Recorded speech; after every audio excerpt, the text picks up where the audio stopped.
여러분, 오늘 말씀은 성경적 부부의 역할에 대한 말씀인데요. 즉 부부 가정 이야기예요. 여러분, 오늘날 가정이 참 중요하지 않습니까? 왜냐하면 오늘날 시대는 가정 해체 시대를 살고 있거든요. 요즘 결혼은 필수가 아니고 선택이죠. 결혼은 내가 해도 되고 안 해도 되는. 가정보다는 사실 내 삶이 더 중요하잖아요. 내가 더 행복하냐 안 하냐, 그게 더 중요한 거예요. 그러다 보니 1인 가정이 꾸준하게 늘고 있고 동성결혼과 같은 형태의 가정이 생기기도 하는 거예요. 실제로 2010년에 어떤 일이 있었냐면 한 30대 남성이 길을 가다가 어떤 웃음소리를 듣게 된 거예요.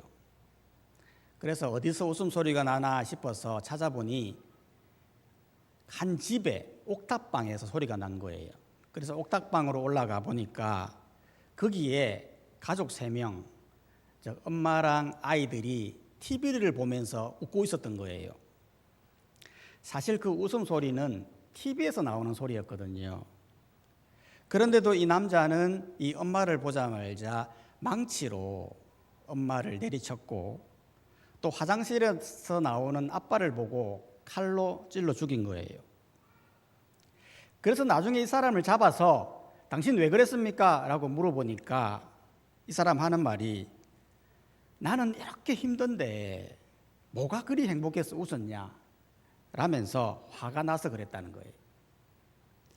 이걸 보면서 이 시대가 가정을 어떻게 보고 있는가를 잘 보여주는 부분이라는 거죠. 가정이 더 이상 쉼터와 행복의 공간이 아니라 시기와 분노, 아픔의 공간이 되고 있다는 것을 보여주는 거죠. 이런 시대에 이 성경적 부부의 역할 굉장히 중요하다는 겁니다. 왜냐하면 가정이라는 건 하나님이 만드신 거 아니겠습니까? 하나님께서 가정을 만드시고 부부의 역할을 주신 거거든요. 그걸 오늘 본 말씀을 통해서 왜 중요한지를 한번 살펴보기를 원합니다. 먼저 베드로는 이 아내와 남편에 대한 성경적 역할에 대해 말해주고 있는데 먼저 아내에 대해서 이렇게 말하는 거예요. 아내는 남편에게 어떻게 해야 되느냐? 순종해야 한다는 거예요. 1절이 말하지 않습니까? 베드로전서 3장 1절에 보면 아내들아 이와 같이 자기 남편에게 순종하라. 이는 혹 말씀을 순종하지 않는 자라도 말로 말미암지 않고 그 아내의 행실로 말미암아 구원을 받게 하려 함이니. 즉 아내는 자기 남편에게 순종해야 한다는 거예요. 여러분 사실 이게 쉽지 않는 말이잖아요. 왜냐하면 지금 시대가 어느 한쪽에 복종하고 순종하고 그런 시대가 아니잖아요. 지금 시대는 남녀 평등 시대거든요. 지금 사회가 왜 성평등을 주장하느냐 하면 그만큼 차별이 있다는 걸 말하는 거예요. 이걸 바로 잡아야 된다라고 주장하는 거예요. 그런데도 왜 베드로는 순종하라고 이야기하는 걸까요? 그 이유를 알려면 바로 이 시대의 사회적 배경을 알아야 되는데요. 당시 베드로전서 시대는 핍박 시대예요. 즉 네로라는 황제가 기독교를 정치적 희생양으로 삼아 핍박했던 거죠. 그러다 보니 성도들은 직장과 사회에서 또 가정에서 엄청난 압박이 있었던 거예요. 특히 로마 시대의 가정은 가부장적 사회구조를 가지고 있었거든요. 즉 로마의 남편의 말에 아내는 무조건 순종해야만 했던 거예요. 우리나라도 보면 예전에 가부장적 사회에 있지 않습니까? 하늘 같은 남편이라고 해서 남편의 말은 무조건 순종해야 됐던 거예요. 만약 남편의 말을 듣다가 안 들으면 어떻게 됩니까? 바로 밥상 없는 거죠. 실제로 밥 먹다가도 반찬 마음에 안 들다 그럼 바로 없고, 남편이 아내가 말을 안 듣는다 바로 없고 그랬던 시절이 있었어요. 그러면 아내는 어떻게 하죠?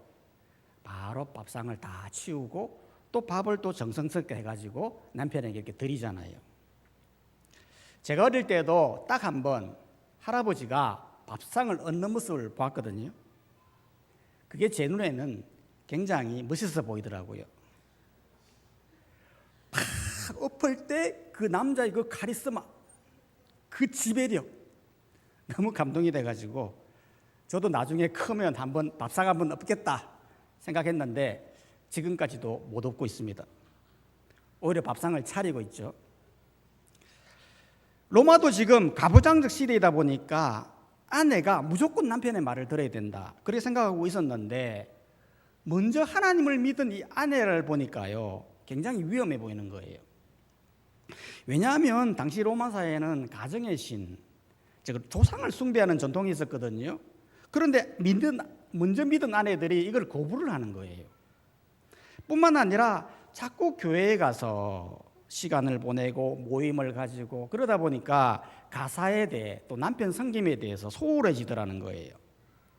그러니까 기독교는 가정을 무너뜨리는 종교로구나 라는 오해를 가지게 된 거예요. 그래서 바울은 이 복음의 신뢰를 지키기 위해 아내들에게 남편에게 순종해라 그렇게 이야기했던 거예요. 그것이 불신자가 된다 할지라도 순종해야 된다 그렇게 이야기했던 거죠. 그런데 여기에서 말하는 순종이라는 건 일방적인 맹종이나 복종을 말하는 게 아니에요. 남편의 말이라도 무조건 복종해야 된다 그 말이 아니라는 거예요. 여기에서 말하는 순종이라는 건 존중과 신뢰를 의미하는 거예요. 즉 남편인 배우자가 하나님이 세우신 사람이라는 걸 인정하고 그의 권위를 세워주는 태도를 가져야 된다는 의미예요.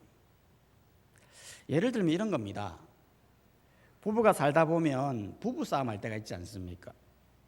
그럴 때라도 선은 지켜야 된다는 거예요. 남편이 아무리 무능해도 남편이 아무리 일을 못한다 하더라도 남편의 권위마저 무너뜨리면 안 된다는 거죠. 예를 들면 이런 거예요. 저희 부부의 예를 들면 저희 아내가 자기 이야기 하지 말라고 했는데 어쩔 수가 없어요. 우리 이야기를 해야 여러분들이 이해가 쉽잖아요. 최근에 저희 가정이 교회 청소를 하는데 제가 생각할 때는 사청에서 이렇게 청소하고 이렇게 내려오면 이렇게 먼지도 쌓여가면서 청소하면 참 좋잖아요. 그래서 제가 4층부터 청소를 하고 내려오자, 함께 소아랑 같이 쫙 내려오자 이렇게 했거든요. 그러니까 아내는 효율을 강조하는 거예요. 아니다, 내가 4층에서 하면 자기는 2층에서 하고 내려오겠다 그렇게 하는 거예요. 그래서 아니다, 같이 하자, 같이 하면 좋지 않냐, 4층에서 하자 했더니 아니다, 2층에서 난 할 거다 하면서 옥신각신하게 된 거예요. 그러다가 아내가 무슨 말을 딱 했는데 그게 저를 화를 확 나게 했어요. 무슨 말을 했냐면 당신은 일머리가 없다. 제가 그 말을 딱 듣는 순간 머리에 화가 팍 나는 거예요. 그래, 나 일머리 없어, 내 일 못해. 그래 어떻게 일머리가 없다라고 말을 할 수 있냐 막 이래 된 거예요. 그래가지고 옥신각신 해가지고 결국에는 4층에서 청소하고 내려왔거든요. 남편에 대한 순종이 바로 이와 같다는 거예요.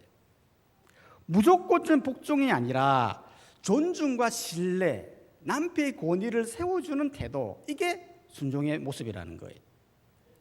여러분 이게 별거 아닌 것 같아도요 굉장히 중요하거든요.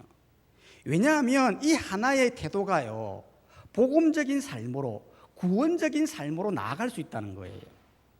실제로 여러분 1절 말씀을 다시 한번 봐보면요 이렇게 말하지 않습니까? 아내들아 이와 같이 자기 남편에게 순종하라. 이는 혹 말씀을 순종하지 않는 자라도 말미암지 않고 그 아내의 행실로 말미암아 구원을 받게 한다.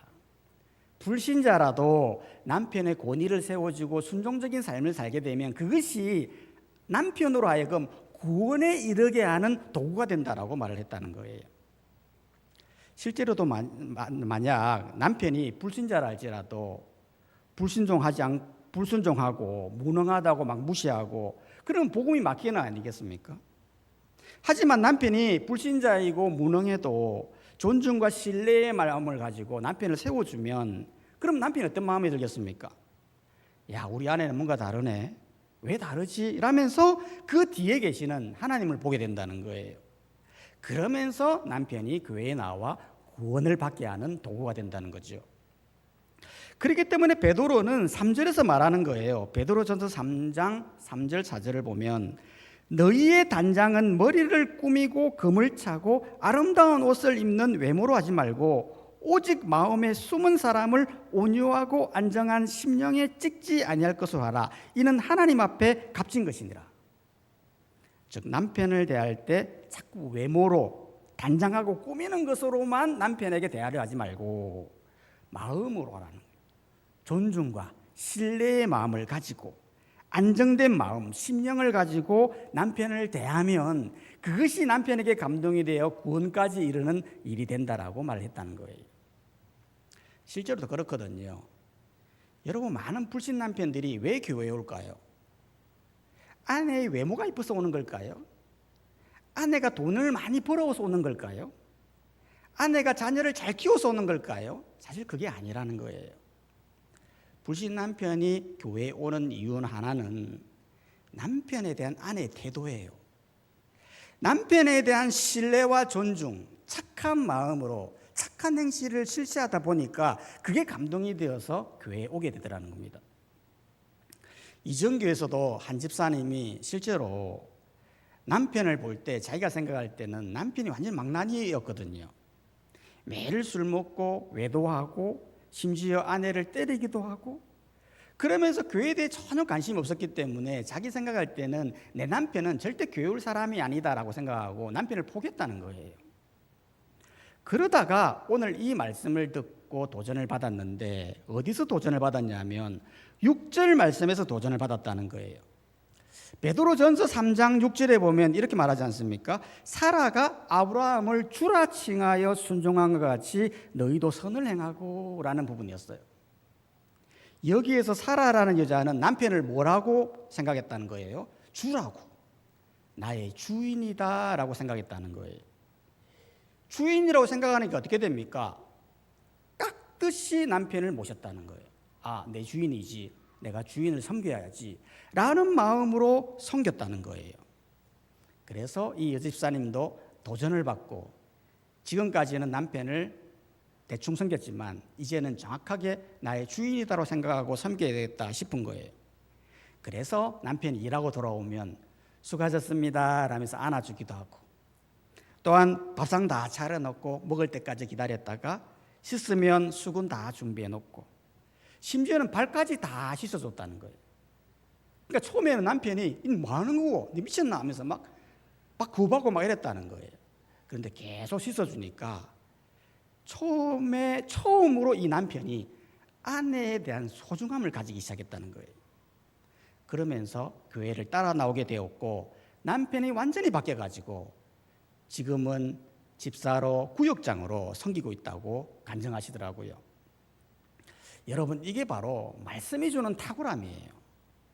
사람들은 말씀대로 하면 뭐가 이루어지겠나 라고 말하지만 말씀대로 한번 살아보세요. 말씀대로 살아보면 그 말씀 속에서 엄청난 하나님의 강력한 역사가 있게 되는 거예요. 에베소서도 말하지 않습니까? 아내들이여 자기 남편에게 복종하기를 죽게 하듯 하라. 죽게 하듯 하면 남편이 바뀔까 하지만 실제로는 바뀌는 거예요. 실제로 이 시대 때도 보면 노마 시대이지 않습니까? 당시 많은 사람들이 많은 남자들이 불신 남편이었어요. 예수님을 몰랐어요. 오히려 예수님을 믿는 사람들을 잡아다가 가두는 사람들이 로마 시대의 남자들이에요. 그런데 한순간에 로마가 기독교로 바뀌잖아요. 이유가 뭐였습니까? 이 말씀에 순종하여 실제로 아내들이 불신 남편을 죽게 하듯 대했더니 남자들이 감동을 하기 시작하여 교회로 오게 되고 구원을 받아 그것이 기독교로 바뀌게 되는 놀라운 계기가 되더라는 거예요. 그렇기 때문에 아내들이요, 꼭 기억하시길 바랍니다. 남편에 대한 순종이 단순한 복종이 아니라 가정을 지키고 남편을 구원케 하는 놀라운 말씀임을 우리는 기억해야 하는 것입니다. 두 번째로는 이제 남편에 대한 이야기인데요. 여러분, 아내는 남편을 대할 때 순종함으로 나아가라고 했지 않습니까? 그러면 남편은 아내를 어떻게 대해야 될까요? 7절은 말을 하는 거예요. 베드로전서 3장 7절 말씀해 보면 남편들아 이와 같이 지식을 따라 너희 아내와 동거하고 그를 더 연약한 그릇이요 또 생명의 은혜를 함께 이어받을 자로 알아 기이 여기라. 이는 너희 기도가 막히지 아니하게 하려 함이라. 즉 남편은 아내를 어떻게 대하라는 겁니까? 귀하게 여겨야 된다는 거예요. 왜 귀하게 여겨야 되죠? 그건 두 가지로 말을 하고 있는데, 첫 번째는 여자는 연약한 그릇과 같은 존재라는 겁니다. 7절이 말하지 않습니까? 그는 더 연약한 그릇이요. 실제로 당시 그릇은 사기 그릇이거든요. 사기 그릇은요, 조심해서 다뤄야 되지 않습니까? 사기 그릇을 막 씻는데 던지거나 툭툭 놓거나 그럼 쉽게 깨지는 거예요. 마찬가지로 아내라는 존재는 사기 그릇처럼 조심조심, 애지중지, 귀하게 다뤄야 된다는 겁니다. 여기에서 연약하다고 하는 것은 단순히 열등하다는 의미가 아니에요. 실제로 하나님의 창조 기사 중에 단 한 번도 여자를 연약하다, 열등하다 이렇게 표현한 적이 없어요. 오히려 여성을 남성과 하나님 같은 형상으로서 동등한 위치임을 강조하거든요. 그런데 왜 하필 연약한 그릇이라고 표현했던 걸까요? 그거는 시대적 상황을 반영하는 거예요. 즉 당시 여자가요, 하나의 소유물이지 않습니까? 실제로 여자를 돈을 주고 사오듯이 여자를 너무 쉽게 하대하고 무시하는 그런 분위기 속에 있었다는 거예요. 그렇기 때문에 베드로는 상대적으로 남자에 비해 힘이 연약한 여자를 하대하지 말고 하나님 주신 배우자임을 기억하면서 더욱 귀하게 여기라 라고 강조했던 것입니다. 실제로 우리가 귀하게 여긴다고 하는 것은 소중히 다루는 거지 않습니까? 가방도 보면 어떤 사람은 시장에서 가방 샀다고 여자친구에게 주니까요, 그 여자친구가 시장에서 사왔다고 그거 막 파도 집어넣고 고양이에게 막 던져주고 집구석에 막 처박아 놓고 막 그러더라고요. 그런데 그거 명품 가방이다 그러니까 그 다음부터 놀래가지고 가방아 미안하다 라면서 막 애지중지 여기고 가장 보기 좋은 곳에 탁 비치해 놓으면서 스크래치 생기게 씹어가지고 막 발라주고 막 그러더라고요. 오늘날 일어나는 이 가정의 문제가 무엇입니까? 남편들이 아내를 귀하게 여기지 않는다는 거예요. 일전에 한번 그것이 알고 싶다 해서 방영한 내용인데, 고속도로 경부선 하행선 갓길에 큰 트럭이 정차되어 있었어요. 그런데 갑자기 스타렉스 봉고가 지나가다가 그 정차된 트럭에다가 부딪힌 겁니다. 그런데 그 봉고 안에 누가 있었냐면 남편과 아내가 있었는데, 그 아내가 파키스탄 사람이었거든요. 그런데 이 아내가 임신을 하고 있었어요. 그런데 부딪히는데 희한한 건 조수석만 딱 부딪힌 거예요. 그래서 아내와 아기는 그 자리에서 석사하고 남편은 경상만 입은 겁니다. 나중에 남편이 진술해서 졸음운전이었다라고 말을 했는데, 나중에 경찰이 조사를 해보니까 이 남자가 아내 명의로 보험금을 들었는데 무려 95억의 보험금을 들은 거예요. 그걸 32개 통장에다가 매달 400만 원씩 보험을 들고 있었던 겁니다. 여러분, 이거는요 누가 보더라도 사기이지 않습니까? 실제로 남편이요 병원에서 아내 죽었다는 소식을 듣고 너무 좋아가지고 막 셀카를 찍으면서 환호하는 장면이 담겨 있었던 거예요. 여러분, 이거를 너무 끔찍하지 않습니까? 어떻게 아내를 하나의 돈으로 보고 그렇게 할 수 있느냐라는 거예요. 여러분, 우리에게 주어진 이 아내는요 시장에서 산 가방이 아니거든요. 오히려 아내는 명품이에요. 이 세상에서 유일하게 하나밖에 없는 명품과도 같은 존재예요. 왜 명품입니까? 7절이 말하지 않습니까? 베드로전서 3장 7절을 다시 한번 봐보면 생명의 은혜를 함께 이어받을 자로 알아 기여기라. 아내가 어떤 존재입니까? 하나님의 생명의 존재를 이어가게 하는 유일한 동력자라는 거예요. 하나님께서 우리에게 아내를 왜 붙여주셨습니까? 함께 하나님의 백성이 번성하기를 바라는 마음, 하나님의 뜻이 이 아내를 통해 역사하고 있다는 거예요. 만약 아내가 없다면, 만약 아내를 귀하게 여기지 않는다면 관계는 깨지고 그걸로 인하여 생명의 은혜가 이어지지 못하게 되는 거 아니겠습니까? 그렇게 되면 어떻게 되죠? 기도가 막힌다는 거예요. 7절을 다시 봐보면 이는 너희가 기도가 막히지 아니하게 하려 함이라. 즉 기도가 막힌다는 겁니다. 여기서 기도가 막힌다는 말은 남편이 아내를 귀하게 여기지 않음으로 인해서 하나님과의 관계에서 부정적인 영향을 미쳐 기도의 효력과 영적인 삶이 떨어질 수 있다는 걸 보여주는 거예요. 즉 남편이 아내를 사랑하고 귀하게 여기는 건 단순히 인간관계의 문제가 아니라 하나님의 뜻을 이루는, 하나님 앞에 신앙과 영적 책임과도 연결되어지는 귀중한 존재다라는 겁니다. 그렇기 때문에 남편들이요, 아내를 소중히 여기시길 바랍니다. 귀하게 여긴다고 하는 것은 다른 게 아니에요.